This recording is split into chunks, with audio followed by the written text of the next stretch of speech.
I've heard all kinds of numbers about, the shortages, and there's just as many mechanics short as we are pilots short. How many people go through life doing work they really don't like, but every day dreaming of, say, working in the aviation industry? They say it's too late. They think it would be too hard. They think it would go against conventional norms. If you never go after what you want, you'll never have it. This is Fly the Transition. Join us as we soar through the captivating stories of individuals embracing a thrilling journey into the aviation industry.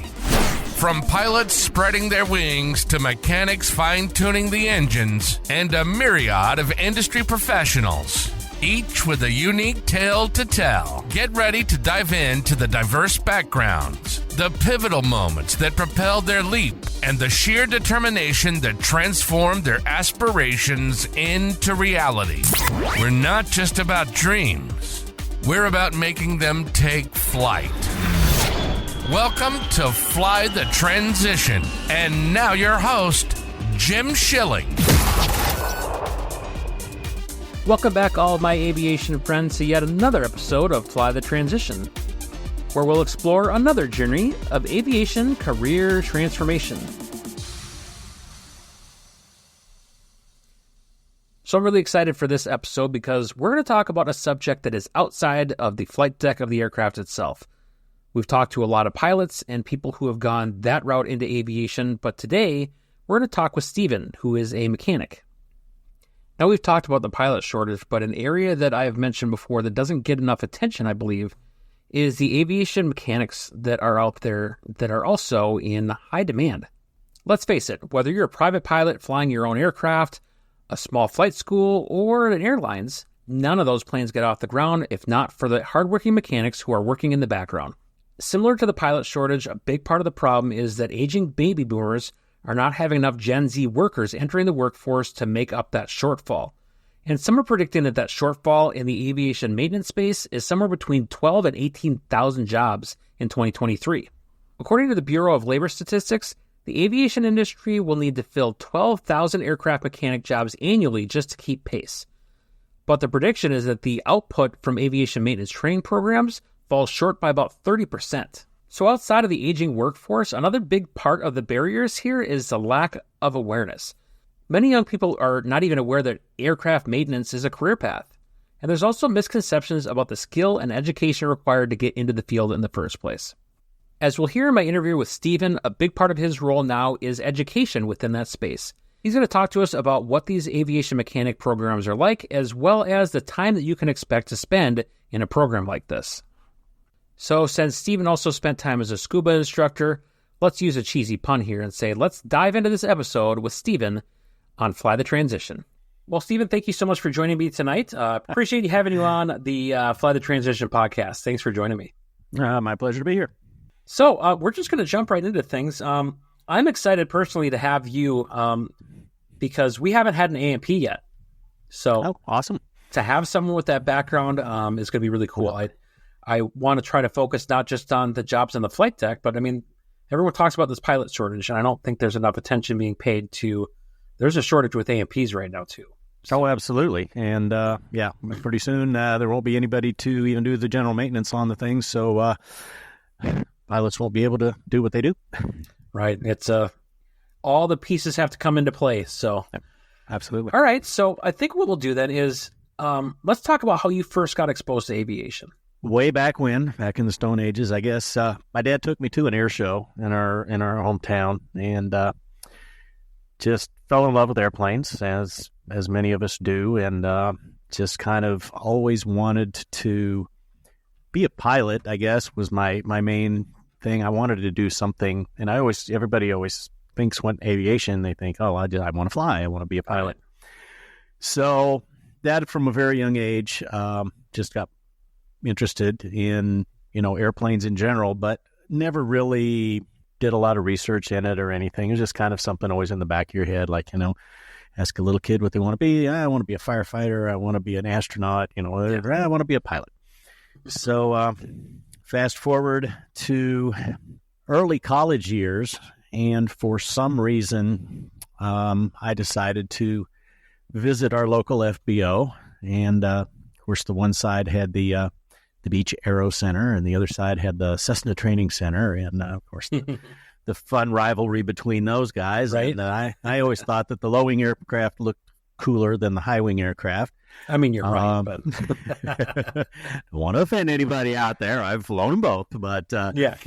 So I ended up on the right side of the field there with the Beach Aero Center, and I took ground school first.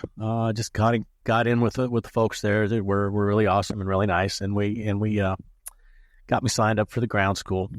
And a very interesting lady, and I wish I could still remember her name. She actually flew with the Wasps back in the war and transported aircraft across the ocean and things like that. She was our ground school instructor. Just a wonderful, wonderful lady. My parents did not know that I was taking ground school at the time. I don't think Mother would have approved of me. And in fact, when I finally broke it to them that I was taking flying lessons, there was a little trepidation on everybody's part. But so finished the ground school, and then we started flying, and got my private pilot's license shortly thereafter.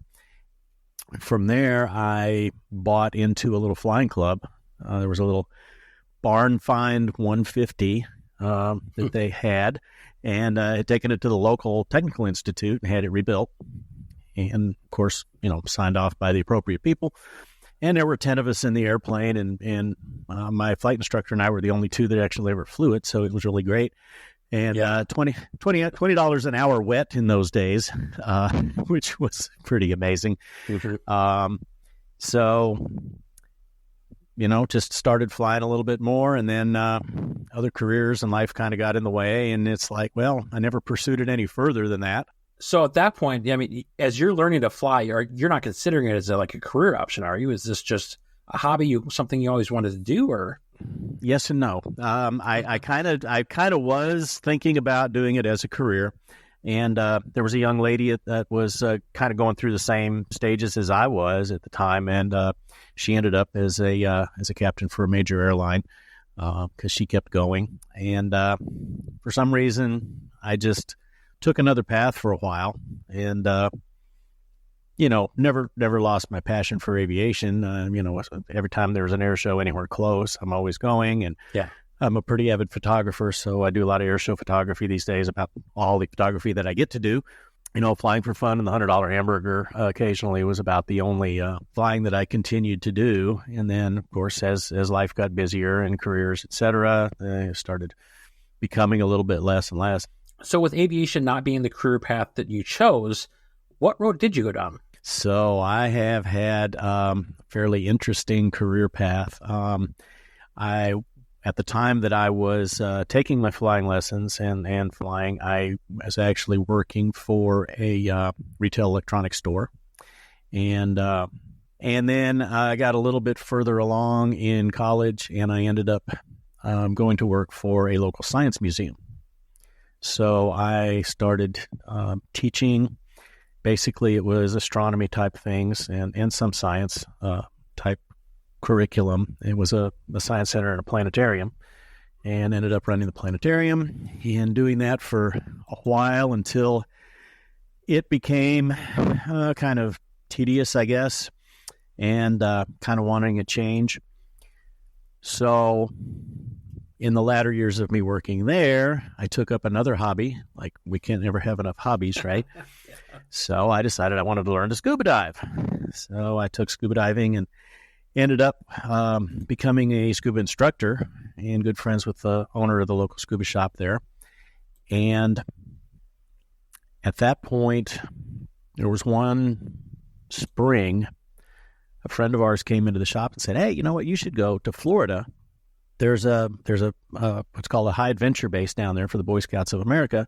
Okay. They teach kids how to dive. If you're already certified, they take them diving. They have a sailing program. They have all kinds of really cool stuff. They bring a group of kids out there for a week at a time and give them these experiences. And they always need instructors." So I said, okay. So I signed up with them. I went out there for a week, taught over like an Easter week, had a lot of fun down in Florida. And as I was ready to leave, they said, hey, would you like to come back and teach over the summer? I was like, I'm kind of ready for a change. So I went back to the museum and I said, I'm taking the summer off. I'll see you when I get back. And I went to Florida and taught scuba diving. The funny thing, when I walked in the door, the first thing I was greeted with is, oh, good, you showed up. Oh, never a good sign. It's a great sign. Never a good sign. So turns out that the young man that they had actually hired to run the program has decided to go to medical school and not show up. So we need you to run the program. Oh, wow. So I had been there for a week in the spring, and that's all the exposure I'd had to this thing. So quick like a bunny, I had to do schedules and get everything done. So did that for the summer, and that was a lot of fun. And I was ready to come back home, and the director said, hey, how'd you like to work for us full-time? So I said, well, let me think about it. Went back home, turned in my resignation at the museum, and loaded up the truck and moved to Florida. So I did that for a number of years. And all this time I had been a volunteer firefighter and EMT from the local fire departments and local civil defense. And so that became sort of my next career as I got more and more involved in that down in Florida. When it was time for another change, I left the high adventure base there, and I signed on with the local fire department. Became a paramedic. Actually, I did probably every job that you could do in the fire service. And at some point, and I don't remember the year, we decided, because this is in the Florida Keys, which is a fairly rural area, we did not have a trauma center anywhere close, and we had some fairly major accidents. It's only a 2-lane road that goes the whole length down there. Oh, yeah. So in partnership with the local sheriff's office, the fire chief said, we're going to start an air medical program. So we're going to get a helicopter, and we need someone to work on getting that outfitted and everything. So I kind of helped spearhead getting our first aeromedical helicopter in the Florida Keys going. It was a Huey. Oh, wow. Which was extremely frightening. I wasn't in great shape, Huey, but it did the job. And we flew several hundred missions with that, and did a lot of good. And when it came time for that program to expand, they ended up we bought first an F-76, and they now have a fleet of 3 or 4 of those flying down there. So that's become a pretty good program. So a little bit of flying involved in my firefighting career. So let's talk a bit about the fire service and your work with that. So you're doing that full time, right? Yes. At that point? Okay. Yes. So what kind of shift work are you guys doing at that point? Are you working like 24 on, or is it like more like traditional shifts or something else? Yeah, it was just 24, 48, 24 hours on, 48 hours off. And it was a combination service. It still is in some areas down there where it's there's paid staff on duty 24/7, and then it's backed up by volunteers because there's a lot of need for personnel down there. So we're working 24 48s, and that was for about the first half of the time that I worked for the fire department there. Then I moved into fire prevention. Okay. So I ended up with some say a cushy office job, but it wasn't quite that cushy because I went from my 24-hour on, 48 hours off shift to basically 9 to 5, but being on call 24/7, 365. So when there's a fire in the middle of the night at 2 in the morning, call them up, and here I go. And I'd have to be there for 8, 10, 12 hours, whatever it takes to investigate the fire. So that's what I was just going to ask you then. So in the fire prevention role, it sounds like you're doing some investigation work too then? Yes. Okay. Yes. We did inspections, new construction, and then existing, structures, obviously, and then new building construction plans reviews, code compliance, code enforcement, things like that, and then fire investigations. Gotcha. In that role as a fire investigator and in the inspections arena, what were some of the pros and cons of that role that you had? somebody wanting to do something that the code said you couldn't do, or you had to do it in a certain way, and trying to explain to them that in just the way that every other regulation that we have on the books is written for, is somebody has, gotten hurt or unfortunately lost their life. That's why this regulation is here. And so trying to make people understand that I'm not the bad guy here. I'm trying to make sure everybody's safe and compliant with the rules that have to be there. So, everybody gets to go home at the end of the day from wherever they are. So that's probably one of the biggest challenges. And again, the rewards were always like a major construction project or something to see it from the very start, and then seeing it go up and having been involved in every aspect of it, and then seeing it complete at the end, and knowing that anybody that goes in there is going to be safe, and that it's a job well done. So sure, a lot of personal rewards for that. Yeah, I bet. So you were asked to put together this kind of aeromedical side within your agency in coordination with some other agencies, right?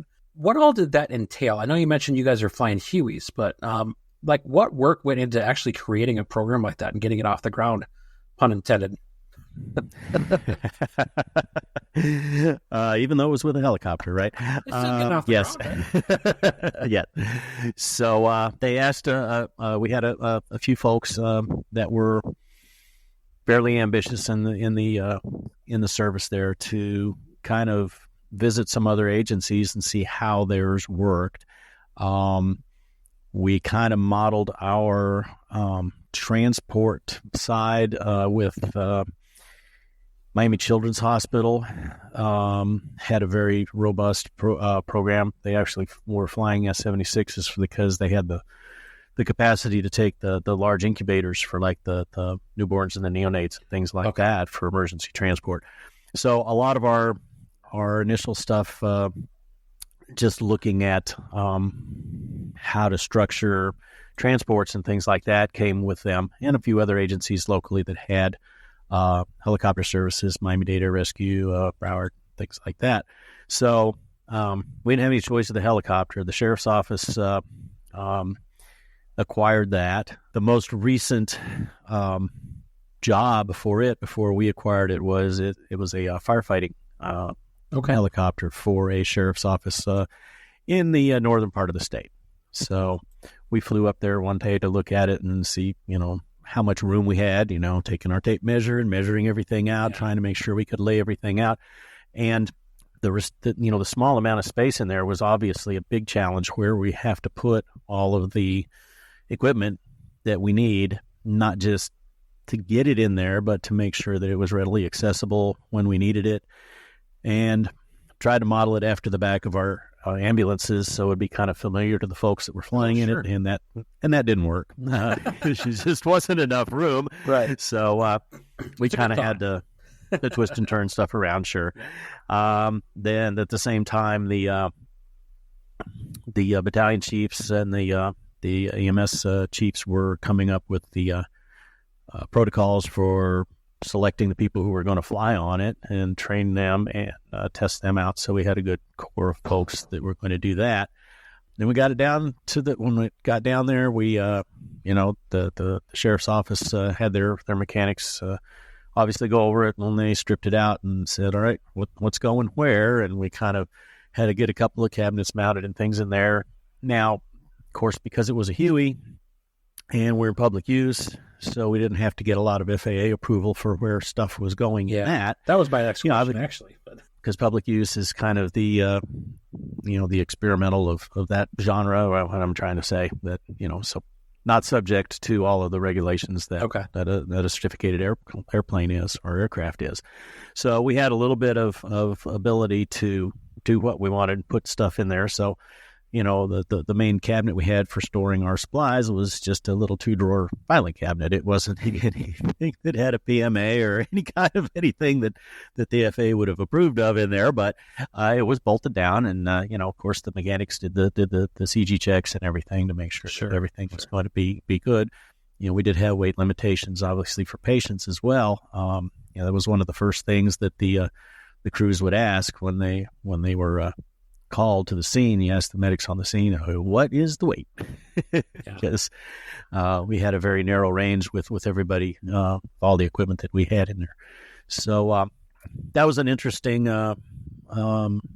challenge to go through. And then once everybody was selected for the program who was going to fly in it, then we had several pretty intense days of training. I mean, we had to do we didn't have a real dunk tank, so the chief pilot strapped himself to like a lawn chair and drove to the bottom of the pool, and we had to go out there and rescue him. It was kind of humorous and kind of scary at the same time, but everybody had to do that. So we had, some limited, rescue capability or rescue experience for that. So most of the water that we were flying over, I mean, we were obviously doing, IFR flights, following US 1. Yeah. I follow roads. I was going to say, I follow roads. So anytime we were over any appreciable body of water, it was pretty much, Everglades or the Florida Bay there. So maybe it was 10 or 15 feet deep. So we could have stood on the rotor blade if we had sunk in there. We'd still be okay. So we chose 2 stations, one north of the 7 Mile Bridge, one of the south of the 7 Mile Bridge, and every shift had one person that was one medic that was qualified to be on the helicopter there. So if the patient had to be picked up further up or further down, the helicopter would stop, pick up that medic, and then go on to the scene. Oh, okay. And then whoever the other crew member would get on board as well and fly with them up to the trauma center. So it was a slow start, but we did a good job. We like I say, we flew a couple hundred missions in the Huey before they retired it and went to the fancier, more expensive and faster helicopters. At that time, then they put dedicated crews on for that, so that they were on the same schedule, 24 on, 48 off. So how long were you part of the flying operations? I was involved for probably about 3 years, I believe. Okay. And then that's when I moved to the fire prevention office. Okay, so gotcha. I left the field, so I was replaced by somebody else. I was still, involved, overall as part of the staff, but didn't do much flying with that anymore. Okay. It sounds like you had some really great times within the fire service, got to have a variety of different jobs, but you moved in towards the aviation field upon retirement. Is that right?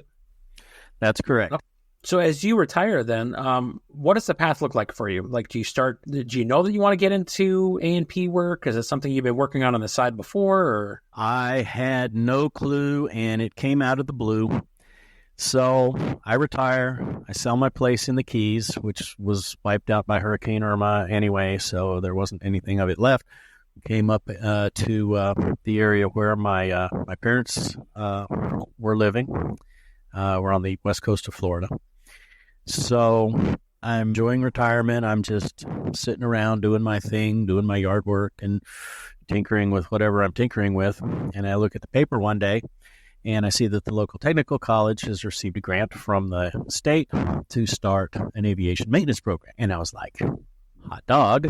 I ran right over to the college, and I said, I want to sign up. They said, well, I don't have the program yet. We just got the money. We don't have anything in place yet. I'm like, okay, I want to sign up. It didn't take them long to get it together because the money and everything, the request to the state had been in for the works for a while, so they had a baseline of what they wanted to do. So about a year after that award came through, they were ready to start the program, and so I showed back up and I said, "Okay, I'm here. Let's get going." So the program was going to start in August. This is August of 2020 is when the program was slated to start. I go out to the school and I talk to the director and the person who was running the thing, and I said, you guys need any help getting anything set up? Because that's the kind of person I am. Sure. And they're like, sure. So got me an airport badge. I go out to the airport starting about in January of that year, and we were in an old hangar, but the hangar had been most recently a flight school. Western Michigan University had a flight school there. And The hangar was nasty, and there was they had started to get some equipment in for the school. So we cleaned up the hangar, we scraped and painted the floor, we unboxed all of the training aids, we got everything kind of set up, and by the time August rolled around, I was, pretty ready to get going on the class. And I went through the program, did our general section, did the airframe, took my written test, took my orals and practicals with the examiner, and received my airframe mechanic certificate. We went right from airframe. The day we finished airframe and took the test, the next day we started into power plant. There's a lot of information stuffed in your head. I'll bet. Now they're stuffing all this other stuff in there, and I'm like, wait, I need to get the airframe's test done before you stuff more in there, because there's a lot. It had already been kind of in the works for me to stay on and teach there when I finished getting the certificate. Because I did a lot of stuff around there. I was pretty involved. I was excited about the program, excited to be there. And so we started our new group of students in August this year. And I'm basically just an adjunct instructor, so I'm not I'm not full-time there. I work half a week's work, and I work only about a week's worth. Currently, I am actually the lead instructor for we have an evening class that just started. So we have day classes, which the students go Monday through Friday, 7:30 to 3, basically, every day. So we also have an evening class for folks that have other jobs or are currently working and have to work to put themselves through the class, although being it's through a technical school, which is part of the school district here, the tuition is insanely low for an AP school. So the night students go Monday through Thursday in the evenings, and then every other Saturday. Okay. So their course is stretched out quite a bit longer. It takes about an extra 6 months to complete that course, but the whole thing, they should be done day class about 18 months and night class about 2 years. So in addition to teaching, do you do A&P work as well? So after I retired, I also decided that I did want to start flying again. So I went to a local flight school down here in Fort Myers. Excellent flight school.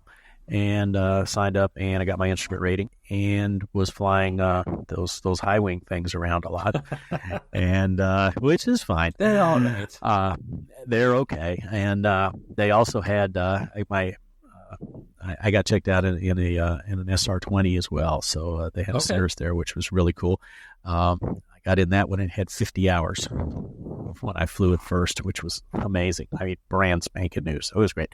So did a little bit of flying with that, and then ended up wanting to buy an airplane again. Buy an airplane, they said. It'll be fun, they said.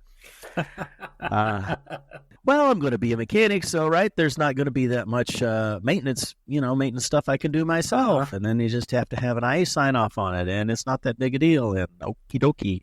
So here we are. So I actually bought a Beechcraft Sport, which is actually the airplane that I learned in. Oh, that's cool. Not the airplane, but the model that I learned in. Yes, it's not fancy, it's not fast, but it's got 2 doors. It's very roomy, and it's 6 inches wider in the cockpit than a 172. And low wing, and the visibility out the front is great. It's super stable. You get that thing trimmed out, and it's just like it's on autopilot. It just goes. Yeah. Basically, the A&P work that I've been doing since I've actually gotten my certificate, that I've been doing on my own, has been on that aircraft. I mean, it wasn't in bad shape, but any 1978 aircraft, is going to need a little bit of work here and there. Yeah. So slowly working on that. And there was also a flight school on the field that had some light sport aircraft, as well as a few of the new Piper I-100 training aircraft. And they didn't have anybody really on the field that could do. They didn't have anybody on the field that could do the 100-hour inspections on the little light sports, because they have a Rotax engine. So one of our other instructors is currently certified as a Rotax mechanic. Okay. So they brought those over to us. So while he was doing the engine, I did the airframe inspections on those. And we did that also. We did 100-hour inspections on a couple of their pipers. That school has since left. There's another flight school that has just started up, and they're fixing to be nationwide with a fleet of basically brand new aircraft, and it's going to be big. They are next in line for a maintenance hangar on our field, so they have already asked a couple of us to be their maintenance support when they get that maintenance hangar going. Before we continue with this episode, a quick word from those who make the Fly the Transition podcast possible. Hey there, aviation friends. Let me tell you about my friends over Pilot Quarters. Yes, summer might be coming to a close, but it's not too late to still get your next favorite flying shirt. I know my Pilot Quarters shirt got a lot of attention at AirVenture, and people asking tons of questions about where I got that great shirt. The guys have a wide variety of chart-inspired designs by state or by region, and these designs go beyond just putting a chart on a shirt. From subtle to bold, these eye-catching designs will be sure to be the talk of your next aviation event.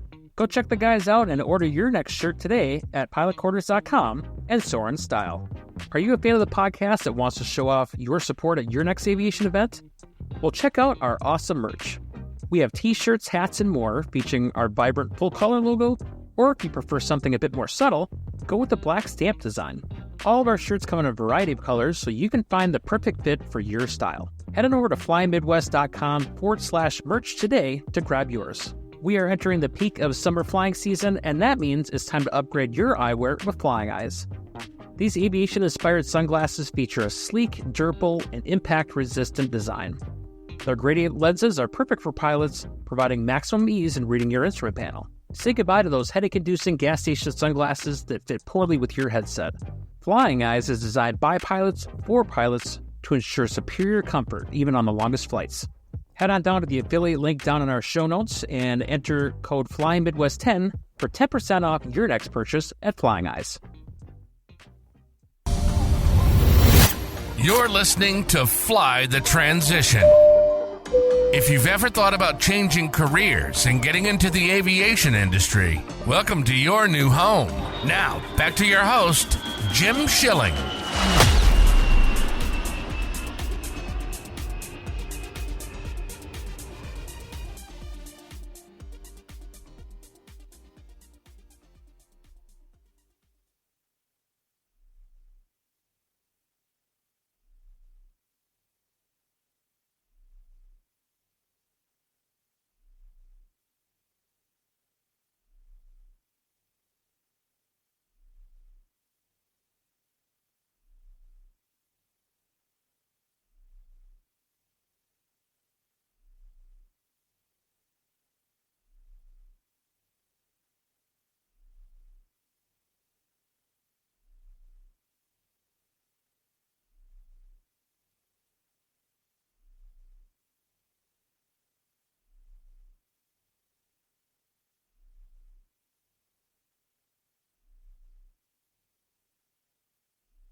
What kind of things are you seeing as far as candidates coming through those programs to become AMPs? What are some things people might need to know if they look towards going in that direction with aviation? The program we have at the school, there's a couple of different paths that we have to get into, and that's a Part 147 school. So it's in much the same way that you have a Part 141 for flight instruction. We're in a Part 147, so it's a very regimented way of getting approved from the FAA. You give them your curriculum, you give them all this stuff, and they approve it all. So most recently, the FAA back last April or May, I believe, is when the change came into effect. They rewrote the circular on Part 147 schools. So now, it used to be just a clock hour school. You have to have 450 hours of clock hours, but in-seat time for your general portion of your certificate. Then you have to have another 900 hours for your airframe and another 900 hours for your power plant. They now have a program or a different way of allowing us to teach, and it's a competency-based program. And as far as we know, we're the first school in Florida to go to this competency-based program. I could be wrong on that, so if you're another school in Florida and you're hearing this, don't be mad. I'm just... So what we do is, instead of just you coming in and sitting down and doing your 7 hours and listening and taking notes or whatever, and then going away and then passing a test at the end and say, yes, you had enough hours, and yes, you passed the test, here's your certificate, we are able to teach you, again, this competency-based system where we're giving you projects that fit the knowledge areas in the ACS, and so each of the projects encompasses a portion of that in each module. So, for instance, in instruments, so we have to adjust a vacuum system. We have to change a vacuum filter. We have to remove and replace an instrument. We have to inspect instruments, things like that. So instead of just reading about it or just looking at it on a video or slides, you actually have to go out there and put your hands on it. So once we do that, you're certified, and we sign off on the fact that you are competent in that skill for us. So before, where it said you had to have 42 hours in instruments, if it's a sharp class and there's a small class and we get through it in 20 hours, but you've done all the skills, you've gotten through it in 20 hours. So we can sign you off on that, and we can go to a bigger section and spend a little more time on the other section. So the other nice, unique thing about our school is we have a dual enrollment section in the high school. So we have a high school class that actually sits through and does their general portion throughout their senior year.